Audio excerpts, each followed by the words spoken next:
செய்தியின் தலைப்பு ஏணி. யாக்கோபு ஒரு சொப்பனம் கண்டான். இதோ ஒரு ஏணி பூமியிலே வைக்கப்பட்டிருந்தது. ஆண்டவர் நமக்காய் வைத்திருக்கிற ஒரு உன்னத ஏணி நமக்கு உண்டு. அந்த ஏணியின் நுனி வானத்தை எட்டி இருந்தது.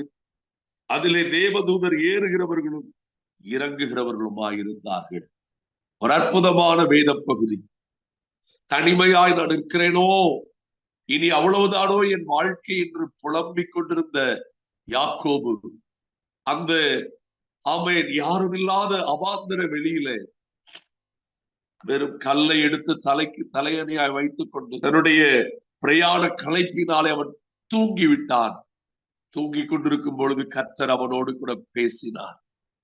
இந்த பகுதி எல்லா தனிப்பட்ட தேவ பிள்ளைக்கும் மிக அற்புதமான ஆசீர்வாத பகுதி.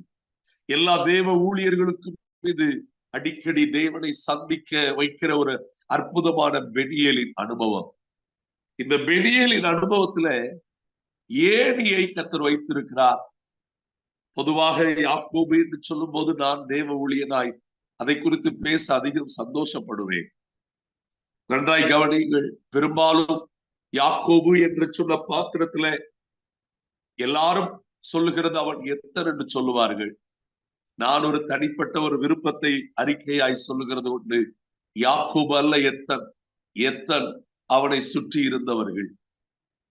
நீங்கள் நன்றாய் கவனித்து பார்ப்பீர்கள் என்றால் 40 வயது ஆகிற ஈசாக்கு திருமணமாகி 20 வருஷம் தன் குழந்தைக்காய் காத்திருந்து 2 பிள்ளைகளை பெற்றுக் கொள்ளும் 60 வயதிலே மூத்த பையனுக்கு இரத்தாம்பரம் சிகப்பு என்று சொல்லுகிற ஒரு பெயரை வைத்துவிட்டு இளைய குமாரனுக்கு அநியாயமாய் ஏமாற்றுக்காரன் என்று பெயர் வைக்கிறார்.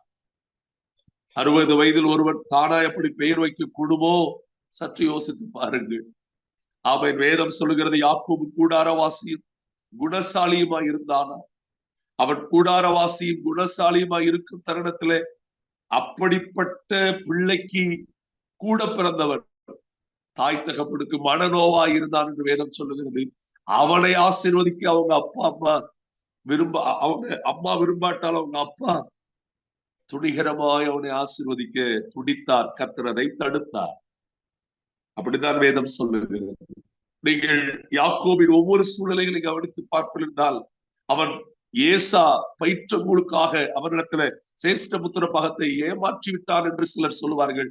நீங்கள் அந்த பகுதியை வாசித்து பார்ப்பீர்கள் என்றால் இவ்விதமாய் ஏசா தன் சேஷ்ட புத்திர பாகத்தை அசட்டை பண்ணினான் என்று சொல்லப்பட்டிருக்கு. யாக்கோபு அல்ல எத்தன், அதற்கு பெயர் வைத்து விட்டு. ஆனால் அதனாலேதான் யாப்போக்கு நதிக்கரையிலே தேவன் யாக்கோபை சந்தித்த போது முதலாவது அவன் பெயரை மாற்றினான். இந்த யாக்கோபு திரும்ப வரும் பொழுது ஏசா ஒன்றுமில்லாத பலவீனனை போல கர்த்தரால் மாற்றப்பட்டு விட்டான். கர்த்தர் இந்த யாக்கோபை உயர்த்தினார். இன்றைக்கு உங்களை கொன்று விடுவேன், அழித்து விடுவேன் என்று மனுஷீகத்தில் எழுப்பியிருக்கிற மனிதர்கள் ஒரு நாள் உங்களுக்கு கர்த்தர் தந்திருக்கிற தரப்போகிற கனத்தையும் உயர்வை கண்டு நடுங்கி போவார்கள். ஏனென்றால் யாக்கோபின் தேவனை தன் துணையாக கொண்டிருக்கிற மனுஷன் பாக்கியவன். அவனுக்கு அவர் சொன்னதை செய்யும் வரைக்கும் கைவிடவும் மாட்டார். இதிலும் பெரிதானவைகளை காணும்படிக்கு அவர் செய்வார். ரட்சிப்பின் அனுபவங்களிலே சரியாய் நாம் நடக்க வேண்டும். நான் பரலோகத்துக்கு போக வேண்டும். என்னை அந்தரங்கமாய் பார்க்கிற ஒரு தேவன் உண்டு. நான் எந்த இடத்திலும் ரட்சிப்பை இழந்துவிடக் கூடாது. என் பரிசுத்தத்தை இழந்துவிடக் கூடாது. இதுல ஜாக்கிரதையாய் இருந்தால் உங்கள் ஏணி உங்களுக்காய் 2000 ஆண்டுக்கு முன்பாக வைக்கப்பட்டாயிற்று. இன்றைக்கும் அந்த சிலுவை உங்கள் நடுவில் வந்ததுனாலேதான் இன்றைக்கு உங்களுக்குள்ள இருந்த சாபங்கள் எல்லாம் எடுத்து போடப்பட்டு விட்டது.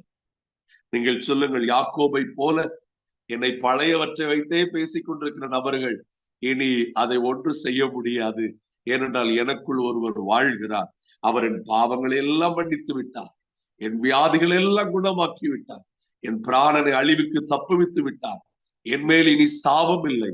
என் மேல் இனி எந்த பாவமும் இல்லை. நான் தேவனால் நீதிமானாக்கப்பட்டிருக்கிறேன்.